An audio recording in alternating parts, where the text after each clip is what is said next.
Nidhivan temple Uttar Pradesh లో ఉంటుంది. బృందావనంలో ఉన్న నిధివన్ ఆలయం భారతదేశంలో ఉన్న అత్యంత రహస్యమైన ప్రదేశాల్లో ఒకటి. ఎందుకంటే ఇప్పటికీ కృష్ణుడు గోపికలతో కలిసి ప్రతిరోజు ప్రతి రాత్రి అక్కడ నృత్యం చేస్తూ ఉంటాడని ప్రజల నమ్మకం. అందుకే ఆ నిధివన్ని సాయంత్రం అయ్యేసరికి మూసివేస్తారు. ఆ ప్రదేశాల్లో ఎవ్వరు కూడా ఉండరు. అక్కడ పశువులు జంతువులు కూడా సాయంత్రం అయ్యేటప్పటికీ కనిపించవు.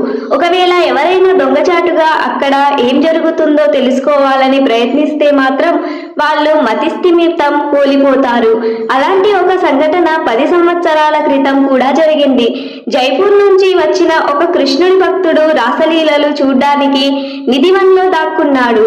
ఉదయాన్నే నిధివన్ గేట్లు తీసేసరికి అతను స్పృహ తప్పి నేల మీద పడిపోయి ఉన్నాడు. అతని మానసిక స్థితి దెబ్బతింది. ఇలాంటివెన్నో అక్కడ జరిగాయి. అలాంటిదే ఇంకొకటి, నిధివన్లో ఉన్న రంగమహల్ లోపలికి రోజు రాత్రి సమయంలో రాధాకృష్ణులు వస్తూ ఉంటారు. రంగమహల్లో సాయంత్రం 7 గంటల ముందు పూల పానకను రెడీ చేస్తారు.